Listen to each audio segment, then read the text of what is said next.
আসসালামু আলাইকুম রহমতুল্লাহ, welcome to আর দুর্জীবন। আজ আপনাদের দেখাবো সাধারণ সিম্পল কালার কাপড় দিয়ে অসাধারণ মেকিং আইডিয়া। আপনি এই আইডিয়াটা অবশ্যই আপনার কাছে ভালো লাগবে এবং এই আইডিয়া ব্যবহার করে আপনি অনেক কিছু এক্সপ্লোর করতে পারবেন, যেমন পাপোশ, টেবিল ম্যাট এবং ডাইনিং টেবিলের উপর বা সোফার কভারের উপর আপনি এনি কাইন্ড অফ জায়গায় এই ডিজাইনটা মেকিং করে আপনি জাস্ট নিজেও সারপ্রাইজ হতে পারবেন এবং মানুষকেও অভিভূত করতে পারেন।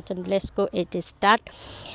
এটা মানে খুবই সিম্পল মেথডে আমি এটা এক্সপ্লেন করব। অ্যাকচুয়ালি এটা আমার আগের মেকিং করা, তো এটা আসলে মেকিংটা আমি দেখাইতে পারতেছি না, তো আমি এটা এখানে একটু এক্সপ্লেন করি। এটা খুবই ইজি মেথডে, জাস্ট লাভ শেপ দিয়ে চালের একটা বস্তা লাভ শেপ করে কেটে এটাতে জাস্ট একটা বাইন্ডিং দিতে হবে যেন এটা না ছুটে যায়। এবং এই কাপড়গুলো রাউন্ড শেপ করে কেটে হ্যান্ড নিডল স্টিচ দিয়ে জাস্ট 4 মুড়ো দিয়ে এটা জাস্ট একটার পর একটা ফোর দিয়ে জাস্ট সুতোটা টান দিলে এটা মেকিং হয়ে যাবে। এটা খুবই সিম্পল মেথড এবং খেয়াল রাখতে হবে 4 স্টেজগুলো যেন এক সমান হয়। আপনি স্টেজগুলো যত এক সমান দিবেন ফুলের মেকিংটা অত বেশি কুচি কুচি এবং স্ট্যান্ডিং আসবে। যদি আপনি ছোট বড় করেন সেক্ষেত্রে ফুলের গেট আপটা অত বেশি হ্যান্ডসাম আসবে না। তো এটা আপনাকে জাস্ট মাথায় রাখতে হবে, তাছাড়া আর আদারওয়াইজ আর কিছু মাথায় রাখলেও হবে না, মানে না রাখলেও চলবে। এখন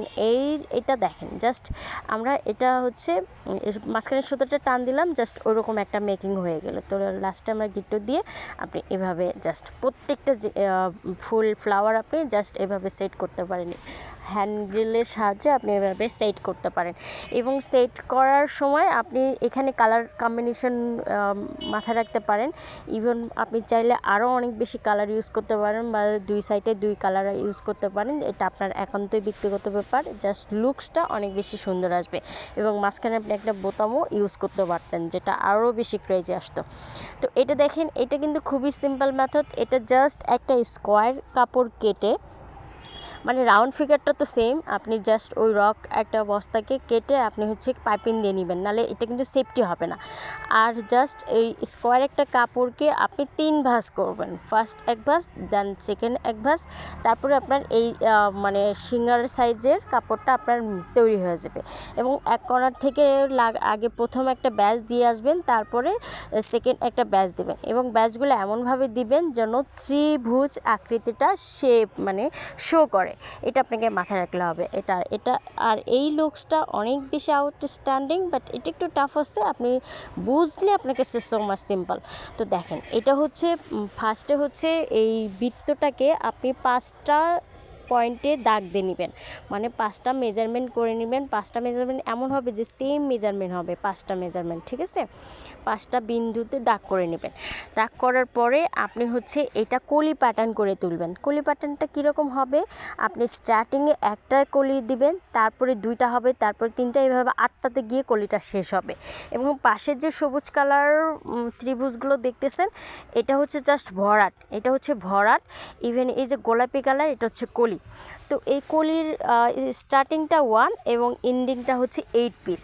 তো আপনাকে এভাবে একটা করে দিবেন আর এভাবে বাড়ালে এই 5টা দিয়ে আপনার যখন পয়েন্টটা ফিল আপ হয়ে যাবে, দেন আপনি মিডলও খেয়াল করেন, মিডলও কিন্তু 5টা কলি আছে, তারপরও 5টা কলি আছে এবং মিডলটা 6টা দিয়ে এন্ডিং হয়েছে, একটা দিয়ে শুরু, 6টা দিয়ে এন্ডিং। এবং তৃতীয় যে কলিটা, এটা একটা দিয়ে শুরু এবং 4টা দিয়ে এন্ডিং হয়েছে। আপনি যদি এই সিকোয়েন্সগুলো বোঝেন তাহলে এটা আপনার জন্য মেকিং করা অত্যন্ত ইজি অ্যান্ড সিম্পল।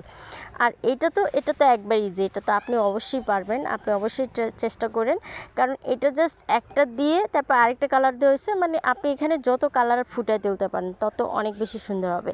এটা সেম প্যাটার্নে দেখানো হয়েছে। তো আশা করি আপনাদের কাছে অনেক ভালো লাগছে, আর ভালো লাগলে অবশ্যই একটা লাইক করবেন, আর আপনার মনের সুন্দর কমেন্ট করতে ভুলবেন না, জানাবেন কেমন হয়েছে। আর আপনারা যদি না বুঝেন, আমি তাহলে একদম মেকিং করে আপনাদের ফুল ভিডিও দেখাবো। আমি মেশিনের সাহায্য করব। এটা আসলে হ্যান্ড স্টিচ দিয়ে করা হয়েছে, যেটা অনেক বেশি সময় সাপেক্ষ। তাহলে আমি আপনাদের মেশিন দিয়ে করে দেখাবো। যদি আপনারা দেখতে চান, সেক্ষেত্রে কে দেখতে চান কমেন্ট করতে হবে। আল্লাহ হাফেজ।